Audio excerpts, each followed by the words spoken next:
Assalamu alaikum wa rahmatullahi wa barakatuh. Hörmətli televizor qarawçılar, efirdə imamdan soruq tapşırığı. Əgər siz bilməsəniz, bilgənlərdən sorağız deyilə. Əl-Ənbiya surəsinin 7-ci ayətində. Əgər də şunday bilməyən sorularınız qalsa, hazırki minutlarda televizor ekranlarında görgən elektron poçta adresinə əligi sorularını yollaya alasınız. Həm inşallah biz həzrətlərimiz bilən birgə əligi sorularını beynə tekşirərbiz.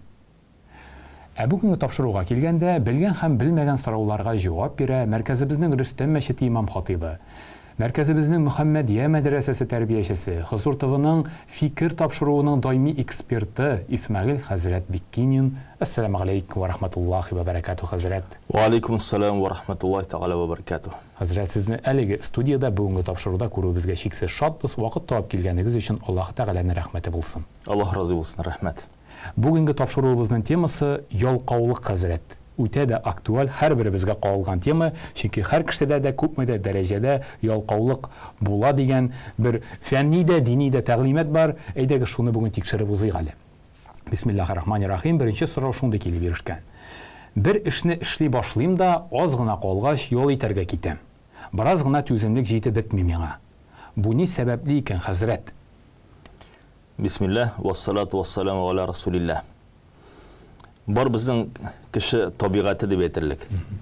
Кайсысы еллар, заманнар үтү белән ул үзгәрми. Үз вакытында Пәйгамбер Мухаммад Мустафа саллаллаһу алейхи ва сәлләмгә бер сахаба килеп насихат сорый. Миңа, я Расулулла, бер насихат бир. Кайсысы гомерлеккә җитер ди.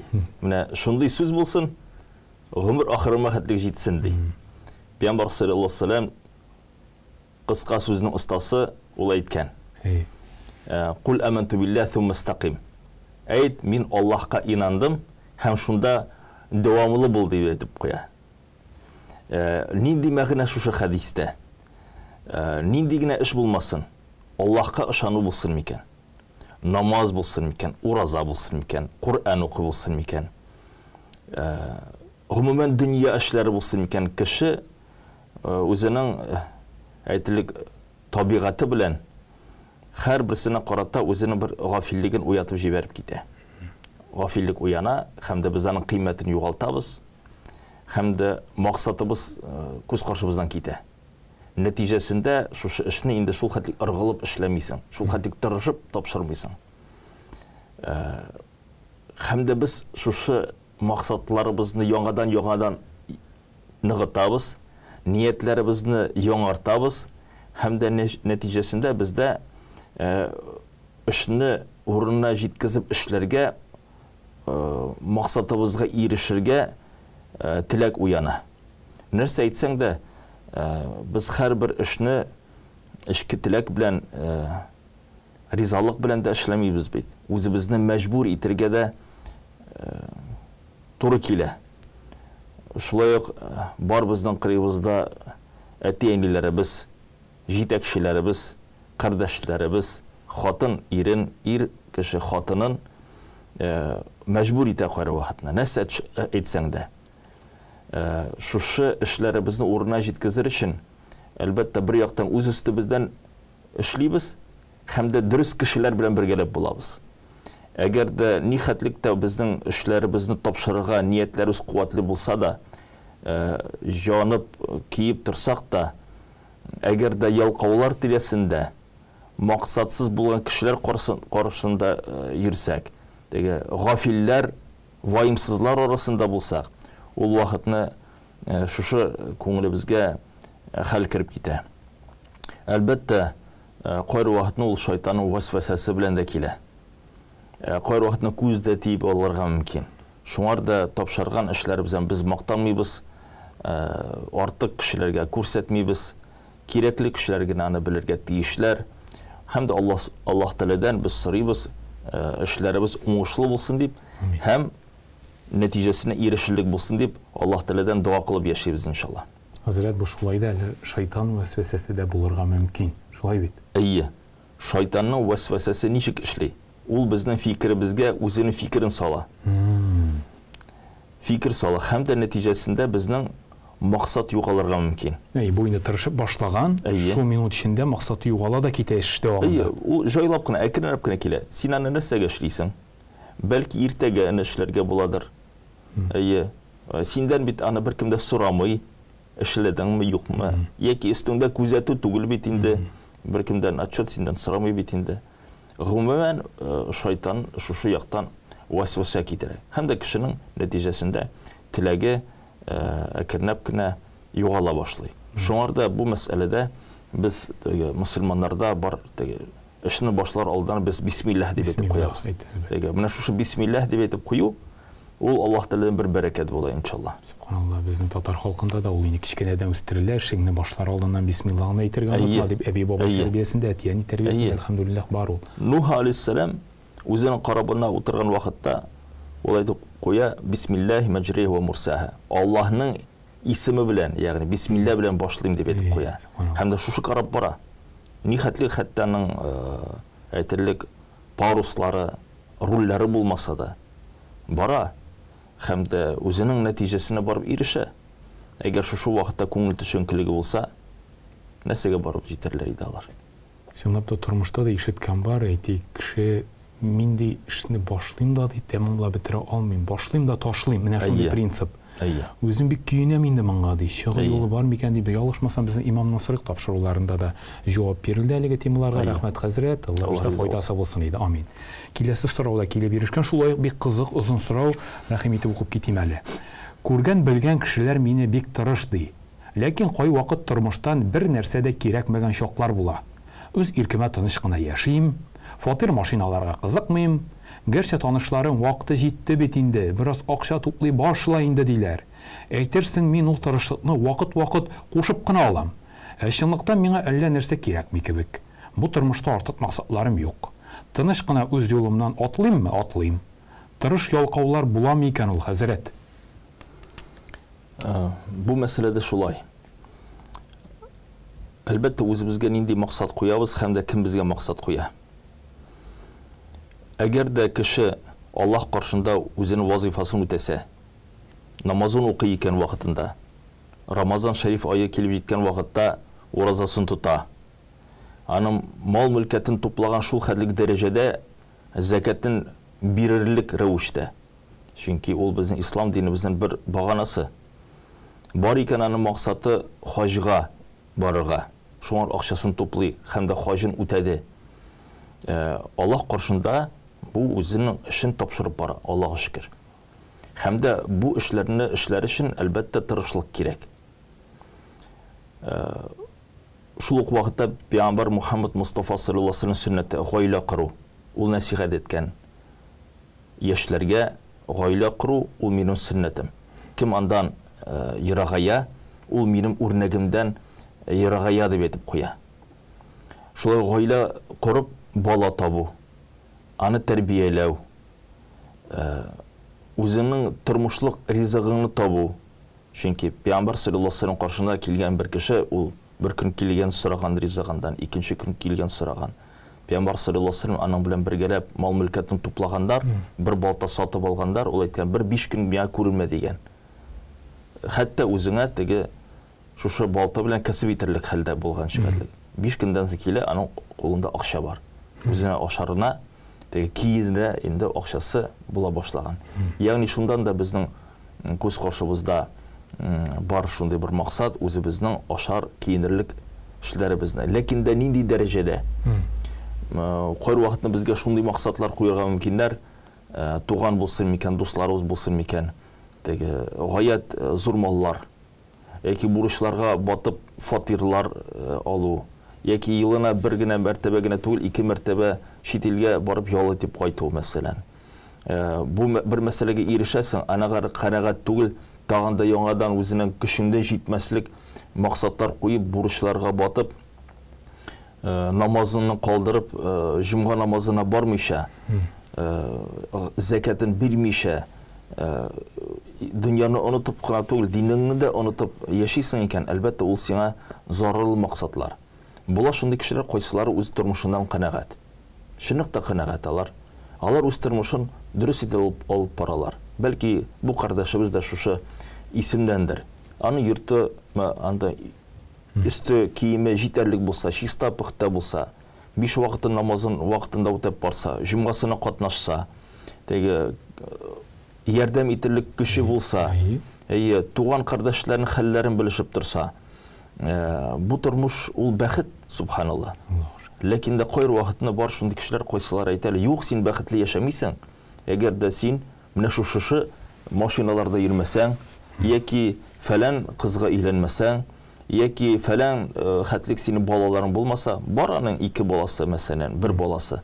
Шуның рәхәтен тапмыйча ул теге 5 балага кызыгып йөри. Яки белем алу мәсьәләсендә дә алган икән ул үзен белемен. Шушы профессия буенча эшли икән, канәгатьлек күрә икән үзен эшендән. Әлхәмдүлилләh, Аллаһка шөкер итеп яшәргә генә кирәк. Һәрбер кеше бу дөньяда зур теге тауларга менерлек теге дәрәҗәдә булмаска да мөмкин. Ләкин дә кеше үзен бәхете тапса, менә шушы канәгать тормышында булса, хәтта аңар кешеләр ни дә булса бер кирәкмәгән аңар максатлар куйса да, бары ул үзе уйлап карасын, кирәкме ул аңар? Нинди файда китер ул аңар? Дин белән ул тәңгәл киләме, юкмы? Бу максатларга аяк басса, динне 2-нче, 3-нче сафка куймасмы? Менә шул мәсьәләгә иң беренчедә җавап кайтарырга кирәк. Рәхмәт хәзрәт, ул инде үзен тырыш ялкау дип билгеләгән, ләкин әле безнең татарда пошынмас, борчылмас кеше дә бар. Бәлки ул тырыш, тыныч холыклы кешедер. Ана тырышлыгын халык күрә бит. Әкрен генә тырышлык юлынан да бара, ләкин шул вакытта артык пошынмый, борчылмый да. Яхшы, хәерле җаваплар булсын, рәхмәт хәзрәт. Киләсе соравыбыз шундый. Сәләтле була турып, үз ялкаулыгы аркасында шул сәләтен кулланмаган кешедә гөнаһ бармы? Әйтик, кемдер эчкечелеккә салышкан, ләкин үзе профессор була алырлык үтә сәләтле математик ди. Бар бит шундый хәлләр, хәзрәт, һәр авылда, һәр җирлектә бар ул. Бар. Ул гадәти хәлдә була шундый кайчан кешенең чынлыкта сәләте бар. Мәктәптә укыган вакытта аның укытучылары булган, кураторлары булган. Кайсын әйдәләп яңа максатлар куеп, шу максатларга ирешергә ярдәм иттеләр. Шуңарда безнең шундый теге хикмәтле сүз бар теге. Әгәр дә кешенең остазы булмаса, аның остазы шайтан дип әйтеп куялар. Кемдер үз-үзенә дә максатлар куя ала. Кемгәдер теге җитәкче дә кирәк. Алай да була бит инде. Әлбәттә, сәләтне ачу, аны алып бару, беренчедән ул әтәнидән тора. Аннан соң шушы сәләтне дөрес итеп куллану, ул җәмгыятьтә үзен урынын табу, кешенең өстендә дә үзендә бер җаваплылык бар. Әлбәттә, әманәтне үтәү сәламәтлеккә карата ул туп-туры килә торган бер хадис. Пәйгамбер саллаллаһу алейһи ва саллям үзенең хадисендә әйтеп куя, әманәткә карата хыянәтлекне үтәмәде, эшләмәде хыянәтлекне. Шул ук вакытта сәләткә карата мактауны Аллаһ субханаһу ва тааля Зулкарнайн турында әйтеп куя Кахф сүрәсендә. Кайсын без һәр җомга көнне мусламаннар укыйлар. Һәм дә аның турында Аллаһ субханаһу ва тааля әйтеп куя фәатба сабаба, фәатба сабаба. Ул Аллаһ субханаһу ва тааля белән бирелгән сәләтләрен, мөмкинлекләрен урына җиткезеп үтәде ди. Ягъни Аллаһ Тәала бирде аңа нәрсә? Патшалык, мал-мөлкәт, хикмәт, гыйлем, оештыру сәләтен, гаскәрләр биргән. Һәм дә нәтиҗәсендә ул дөнья күләм чыгып китә. Нәрсә? Дөньяда гаделлекне оештырыр өчен. Һәм дә үз мәсьәләсендә ул ирешә. Һәм Аллаһ Субханаһу ва тааля нәрсә өчен мактый? Аллаһ Тәала биргән сәләтләрен, мөмкинлекләрне урына җиткезеп эшләгән өчен. Бу дөньяда кызганычка каршы һәрбер кеше үзенең сәләтләре белән дөрес рәвештә кулланмаска да мөмкин. Кемнеңдер яхшы сөйләү сәләте булырга мөмкин. Шуның нәтиҗәсендә ул кешеләрне алдарга мөмкин. Кемнеңдер гыйлем ягындан үсешкә бирерлек теге фикер иясе булырга мөмкин. Ләкин дә ул кирәкмәгән кеше белән шуаланып, үзенә дөрес максатлар куймау сәбәбендә яки үз-үзе белән шаккату һәм дә масгыю сәбәбендә үзенең әйтелек кыйбласын югалтып җибәрә. Еш кына була, без әйтәбез, күз тия дип әйтеп тә куябыз. Үзебездә дә шундый бер гадәт бар, без мактанып җибәрәбез. Үз-үзебез белән дә шаққатып қоябыз. Ансы да бар. Нәтижесі біздің қаршыбызда болған қибылабыз, мақсатыбыз, яқты юлдызыбыз юғала башлай.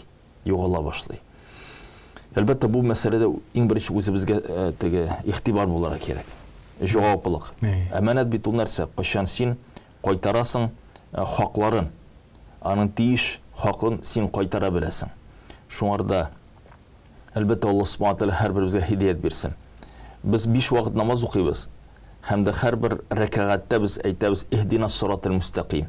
Я Раббым, безне туры юл белән алып бар дип әйтеп куябыз. Ягъни без һәр намаздан сорыйбыз: "Я Раббым, безгә туры юлны бир, һәм дә дөрес сайлау бир". Чөнки көндәлек эшендә без ничә мәртәбә сайлыйбыз.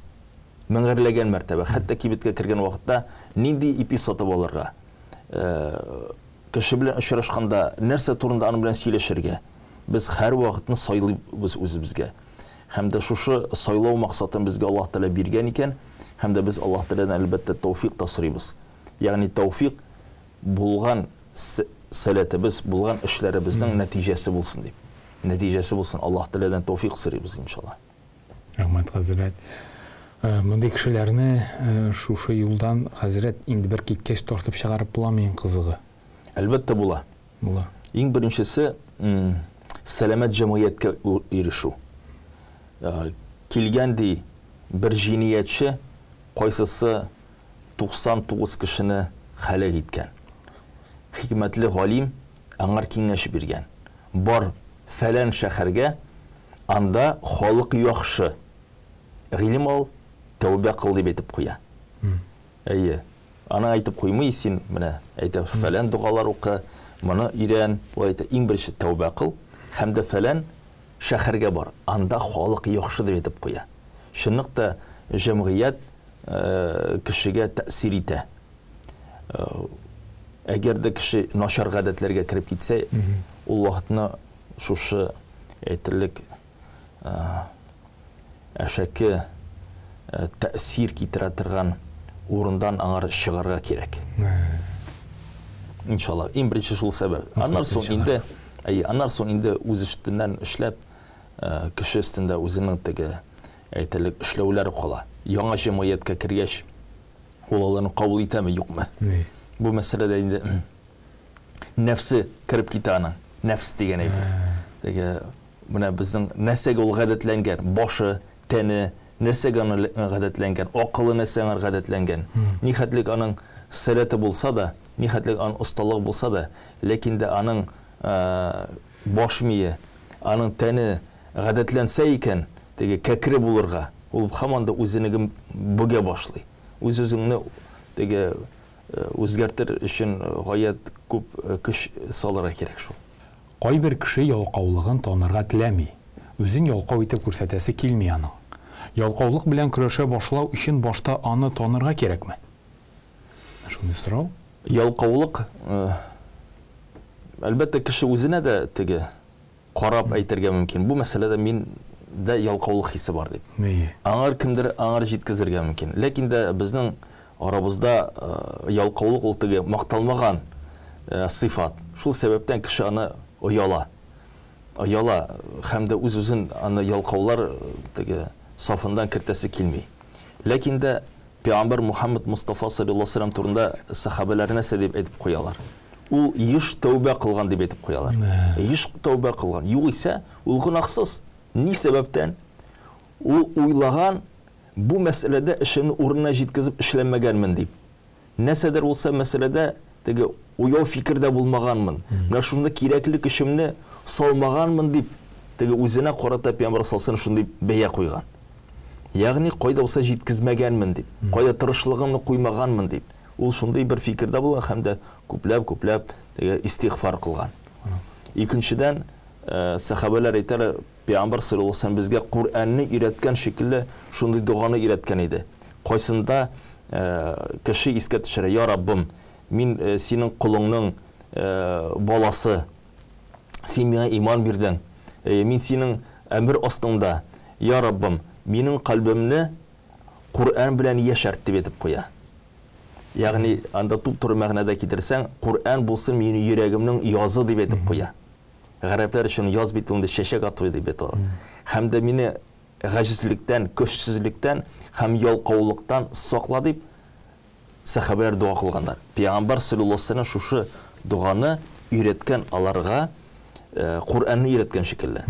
Анысы икенче шулай дуга бар. Кайсында без сорыйбыз: "Я Раббым, мине ялкаулыктан, көчсезлектән, ваемсызлыктан, сарынлыктан сакла, кеше каршында бурычлы булып калудан сакла." Теге мал ягындан булсын микән, фигыль ягындан булсын микән, кеше каршында бурычлы булудан мине сакла, мине өстемдә кешеләр басып тормасыннар дип дуа кылырга Пәйгамбәр саллаллаһу алейһи ва саллям өйрәткән. Ни сәбәптән?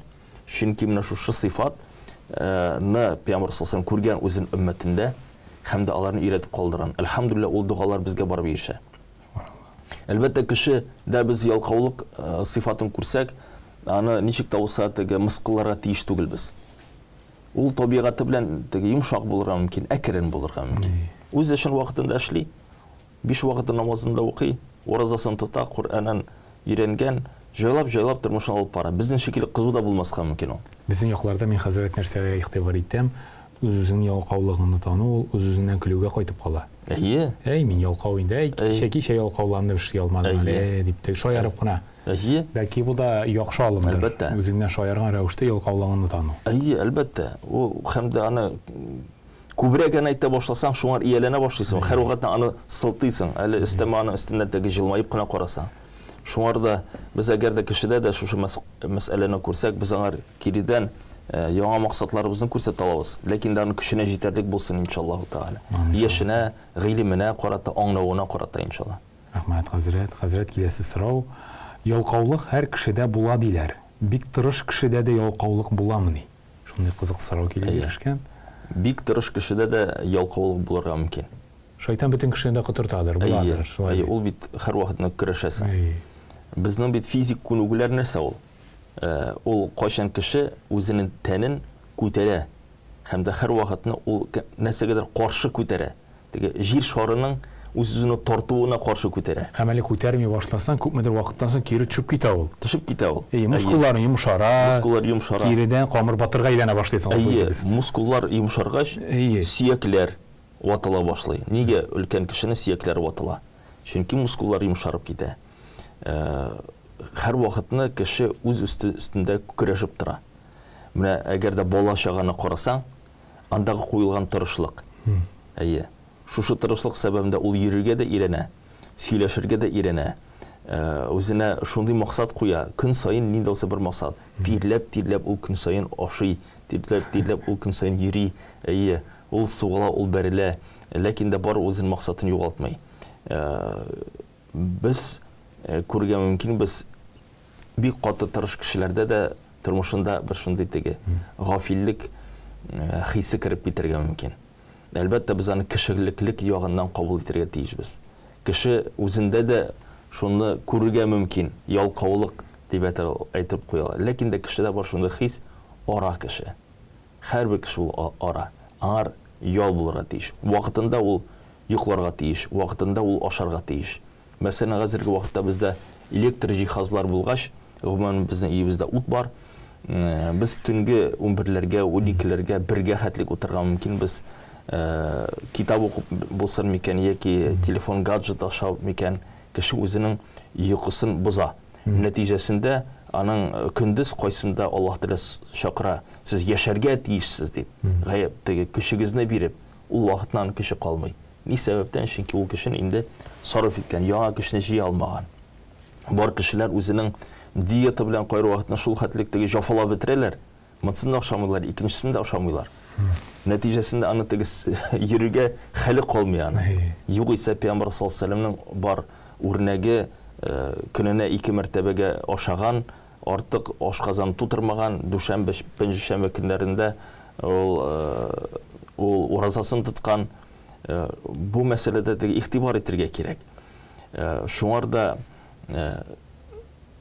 бик көчле кешедә дә теге буларга мөмкин шундый вакытлар, кайчан ул тынычланып китә, ләкин дә һәр вакытны аны ничектер булса ялкаулык белән бәйләргә кирәк түгел. Рәхмәт, хәзрәт. Мен келесі сұрауда бек қызық, сіз енді маңа көпмендер жауапты беріп кеттіңіз бұғай. Ялқаулық шайтаннан ма? Ялқаулық сынау ма? Бұл дүнияда яшау өзіне қарата бір сынау. Алла Субхана Тағала бұл дүнияда бізді сыны. Яшау бізді беру, хайаты бізді беру білен. Хәм нәрсе білен, өлім білен. Алла Субхана Тағала Табарак сүрасында аны бізге ең бірінші аyetlерден бізге жеткізіп қоя. Не себептен? Çünkü aramızda sınav olsun. Ahsanu amele. Kim sizin aranızda işler yağından en sıfatlı deyip edip koya. En sıfatlı. Kübrek işlep taşladın değil. Kim sıfatlırak işledin. Bilim biru yağından bulsun miken. Kübrek ders biruden değil. Niçin sen sıfatlı edip ders bir aldın? Kitap yazı yağından bulsun miken.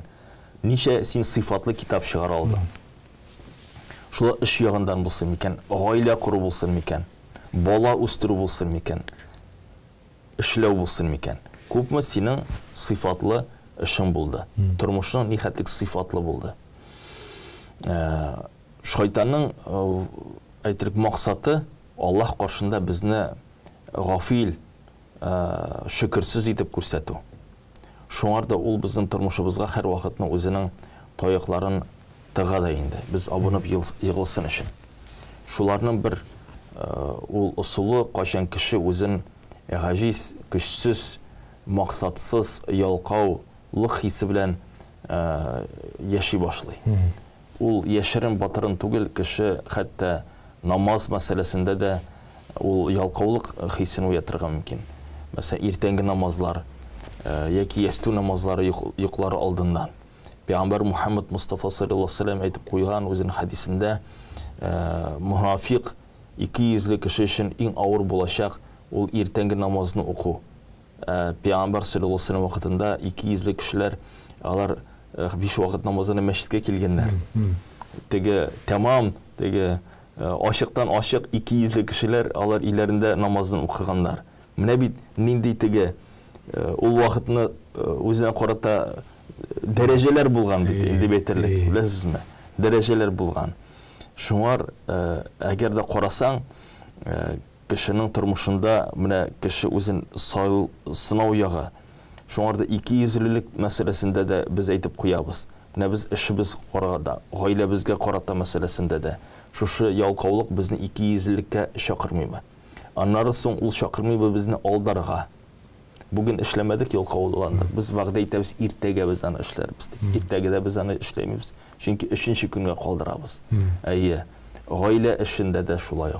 Bizni ul kileşekde anları soň arabızda maqsatga ülfetlik de bizni derejemizni yugaltırga kitirmeymi eken ol. Mine şuşu yalqawlyk meselesi. Bizge ışanyşyny yugaltyrmymy ol. Bir işni kuşasan, iki işni kuşasan. Bu buldurmay. Netijesinde indi işinci işini anı kuşup durmuysan. Ansı da var biteli.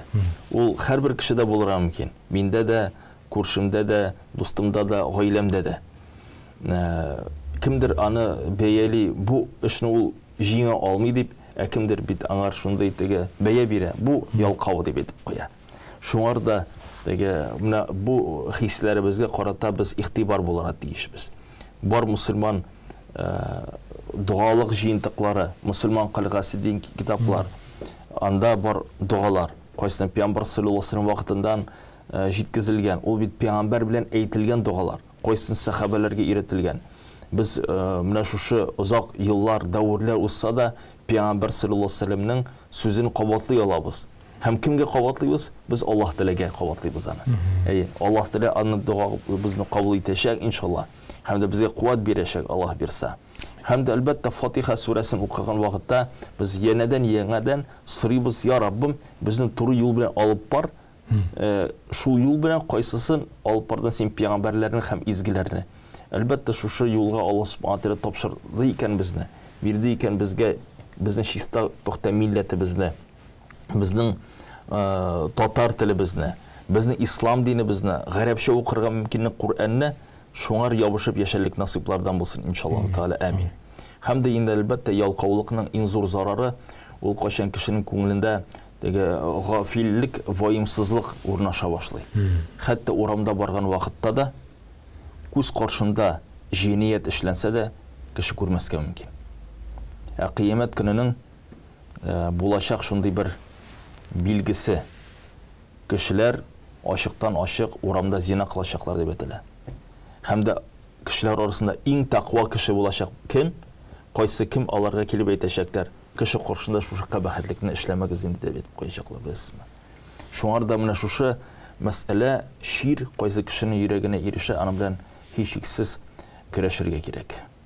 Ялкау кеше тырышка әйләнә аламы диелгән хәзрәт. Аллаһның рәхмәте белән бу дөньяда кешеләр ялкау булып тумадылар. Аллаһ Субханаһу ва Тааля безне чиста фитра белән барлыкка китерде. Менә хәзрәт гафу итегез, мисал өчен әйтәләр, моның әтисе дә ялкау иде инде. Менә баласы да ялкау, ялкаулык нәселдән инде буларның, ялкау кешеләр алар. Бу очракта нәрсә дияргә мөмкин? Бу минемчә теге үз-үзеңне теге артык теге акыллы итеп санау инде. Акыллы итеп санау кешене битеп ату. Үзгәргә һәркемдә шансы мөмкинлеге бар, име? Әлбәттә, монда үзгәрүдән дә түгел әле. Беләсез, мин әйткәнемчә, Аллаһ Субханаһу ва Тааля безгә фитра иман бирде, фитра хәл бирде. Һәм дә без аны күрәбез балаларда. Нихәтлек алар тырыш. Теге дөньяга якты күзләр белән карыйлар. Һәрбер кешедә яхшылыкны күрәләр алар. Күрәселәр килә һәм дә алар шуның белән яшиләр, алга баралар. Хәтта Аллаһ сакласын бала-чагалар ширләсәләр дә, алар теге яшәү көче аларда зур. Аллаһ Субханаһу ва Тааля дәвам итә бер аятында: "Мин сезгә бирдем күз сәләтен, ишетү сәләтен, йөрәкне бирдем" дип әйтеп куя. Хисләр мәсьәләсендә әйтеп куя. Шуңарда без менә шушы Аллаһның кыйммәтен сакласак, әлбәттә ялкаулык хиссен бездән ерак булачак. Әгәр дә без тормыш белән теге ничек хадистә әйтелә, инде әти-әни җәмгыять кешене боза башлый, аны ясый теге яки фәлән диндә дип ясап куялар теге хадистә ничек әйтелә. Әлбәттә безнең тирә-ягыбыз безгә тәэсир итә башласа, шайтан тәэсир итү нәтиҗәсендә ялкаулык хиссе безгә керә башласа, без аны белән көрәшәбез. Ләкин дә кеше үзенең тамырында ялкау түгел ул. Аллаһ Субханаһу ва Тааля аны тырыш итеп барлыкка китерде. Алхамдулилlah. Ләкин дә кайры вакытны кайчан кешеләр үзен теге зур дәрәҗәгә куеп, теге кешеләрне сынау, теге сынарга үзенә карата хак итеп алсалар, яки шундый сүзләр булса, кайчан булар инде нәселләре белән ялкау дип әйтеп куялар. Бу инде Аллаһ сакласын теге кешегә тәкәбберлек тә. Икенче яктан менә ничек әйтергә мөмкин, яшь җегеткә яки яшь кызга син шундый әти-әнидән дип инде, беләсеңме? Ул бит уятсыз булырга кирәк. Уятсыз булырга. Яңа теге кешенең күңелен төшерергә мөмкинсең. Кеше әлбәттә үзен күрсәтәсе килә. Җавап та бирәсе килә. Ни дә булса эштә катнашасы килә. Син инде алдан әйтеп куясың, син инде буны булдырып булмый. Булдырып булмый. Син теге мөмкинлек тә бирмисең син аңар. Геннарыңда инде бу сиңа. Шундый мәсьәлә. Юк исә кешедә була шундый бер теге аның холкында тынычлык яки ялшанлык хисләре булырга мөмкин мәсәлән. Кеше ялшан. Яки шунлыкта аның гаиләсендә шундый кимчелек булса, теге кул төшереп әйтерлек инде. Гафиллек белән яшиләр икән инде аның ата-анасы, гаиләсе. Баласы бит аны чиста булып туа. Без аңар яңа мөмкинлекләребезне бирергә мөмкинбез иншаллаһу таала. Шуңарда кешегә әгәр дә ялкаулык хисе керсә, ул аның теге табигый хәле түгел. Табигый хәле түгел. Аның табигый хәлен уятырга кирәк. Табигый хәл кешенеке ул яши торган, теге Аллаһка омтыла торган, Аллаһның ризалыгына ирешә торган, менә аның табигый хәле. Менә аның табигый хәле. Шушы табигый хәленә кешене киридән кайтырга кирәк иншаллаһ. Омтылырга, тырышырга кирәк һәм иншаллаһ ялкау кешедә тырыш кешегә әйләнер. Мин бер кешене беләм. Ул заманында зур дини белем алган. Хәзер шул җиткән дигән кебек ялкауланып йөри. Гүя алга барырга бернинди теләге дә юк. Мондый кешеләрне ничек яңа максатларга уятып җибәреп була икән? Ялкаулык ширме? Ялкаулыктан дәва бармы соң? Шушындый үтә мәгънәле сорау килеп ишкән хәзрәт. Ничек алдан да җавап кайтарган идек. Безнең табигатыбызга хас булмаган шундый бер сыйфат кайры вакытта ирешә кешегә ул ялкаулык дигән. Максатларыбызны югалту нәтиҗәсендә кешенең тәне көчсезләнә.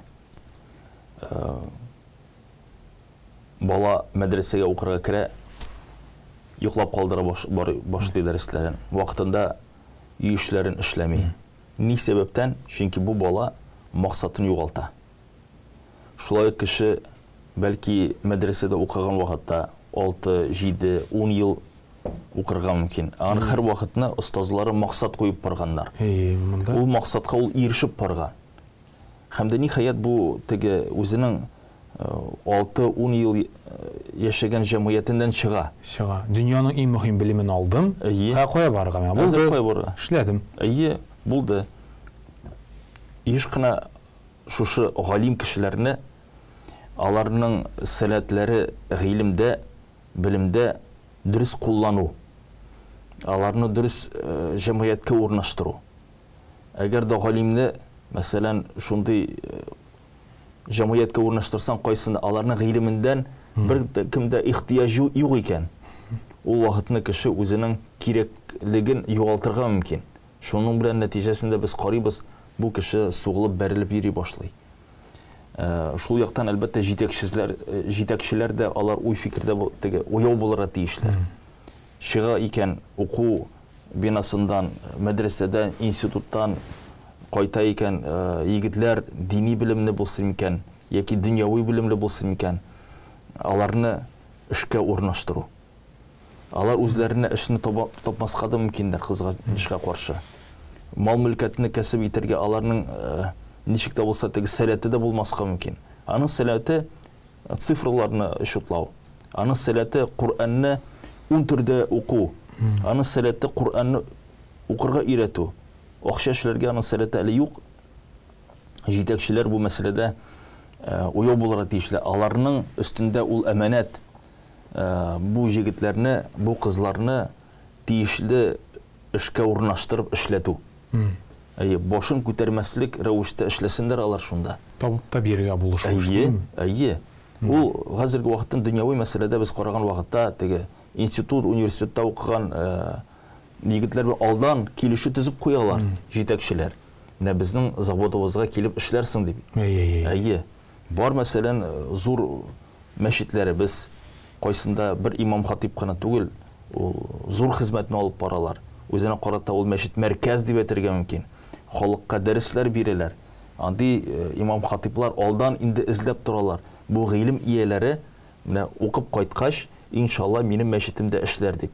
Чөнки аның бар сәләтләре Куранны уку ягындан булсын икән, хадис ягындан булсын икән, фикъ ягындан булсын икән. Нәтиҗәсендә без күрәбез, әгәр дә кешене тиешле урынга урнаштырсаң, инде ул бәрелеп сугылып йөрми. Үзенең теге без ничә әйтәбез, ялкаулык хисендә булмый. Чөнки югары белем алгач, аларның максаты булган иде балаларга белем бирү. Яки шәкертләргә мәдрәсәләрдә белем бирү. Аның максаты булган иде китаплар язу, яңа казанышлар чыгару. Ул вакытны ул теге тормышта яшәргә ничек тә булса ияләнмәгән. Ул 10-15-20 ел белем алырга мөмкин. Шушы вакытта чыгып теге квартплатаңны түлә, менә шушында ипин сатып алырга кирәк, монда шул ияләнергә кирәк, монда квартирасын сатып алырга кирәк. Ул мәсьәләдән ул ерак булырга мөмкин. Һәм дә иң шул теге әйтерлек бу кешеләр әгәр дә вәгазьне ишетсәләр, аларга нинди насихат. Үз-үзең белән калган вакытта сорау бирү. Нәрсә син телисең бу дөньяда? Һәм дә шушы теләгеңне Аллаһ Тәгаләдән сорау. Аллаһ Субхану Тәгалә җавапсыз калдырмый. Икенчедән, бәләкәй генә эш белән дә башлап җибәрү. Безнең иң җиңел эшләрдән булса, ул Аллаһны зикр итү, тәсбихне күчереп утыру. Кимендә. Һәм дә Аллаһ каршында булган вазифаларыбызны үтәү. 5 вакыт намазыбыз мәчеттә, җомга намазыбыз. Шунда танышып китәсең кирәкле кешесе белән, яки сиңа дөрес фикерне биреп җибәрәләр. Син өчен хәзрәт җәмәгать намазыннан соң дуа кылып куя. Һәм дә ниһаять син күрәсең, эшләрең уңышлы булып китә. Тормыштан бер үрнәк. Әле мин мәктәптә укыган вакытта, каникул вакытында әнинең зарплатасын тоткардылар заводта. Акча юк. Акчага керек. Продукты керек. Ул вакытны мәчеткә мин йөри башлаган инде. Шунда Иман нуры дигән гәҗитнең җитәкчесе Иршат абый белән танышкан идем. Ул миңа эш тәкъдим итте. Көненә 100 тәңкә. Ул әйтерсең, нәрсә инде ул 100 тәңкә? Ул вакытны 2000 елларда 100 тәңкәгә без 2 пакет ризык тутырып кайттык. Нәрсә белән булды ул? Мин чыгып киттем мәчеткә, кирәкле кешеләр миңа эшне тәкъдим иттеләр. Алар тәкъдим итүенә мин ризалаштым. Нәтиҗәсендә мин икенче көнне 2 колыма тотып пакет белән ризык алып кайттым. Шуңарда кайбер кемдер әйтергә мөмкин, синең мәчеткә йөрүеңдән ни файда дип әйтергә мөмкиннәр. Файдасын бар. Менә бәрәкәте булса. Бәрәкәте бар. Әлбәттә аны эшендә без йөрмибез, ләкин Аллаһ Субханаһу ва Тааля шул яктан ачып җибәрә. Әгәр дә күңел төшереп өйдә утырсам, Аллаһ да бирми, кешеләр дә бирми, туганнар да юк дип утырсам, җылап, ул вакыт нәрсә булыр иде? Рәхмәт хәзрәт, тапшыруыбыз ахырына якынлашты. Бүгенге тапшыруга килгәнегез өчен, сорауларыбызга җавап кайтарганыгыз өчен Аллаһы Тәгаләнең рәхмәте булсын. Аллаһ риза булсын, рәхмәт. Сезнең белән саубуллашабыз. Ассаламу алейкум ва рахматуллаһи ва баракатуһ хәзрәт. Ва алейкум ассалам ва рахматуллаһи ва баракатуһ. Хөрмәтле телевизор караучылар, сезгә дә бүгенге имамнан сорык тапшыруын караганыгыз өчен улы рәхмәтебезне белдерәбез. Әле белмәгән сорауларыгыз калса, хәзерге минутларда телевизор экраннарында күргән электрон почта адресына аларны юллый аласыз. Һәм иншаллаһ без хәзрәтләребез белән бергә аларга бәйнә җавап кайтарырбыз. Без сезнең белән иншаллаһ киләсе очрашуларга кадәр дип саубуллашабыз. Ассаламу алейкум ва рахматуллаһи ва баракатуһ. Сау булыгыз.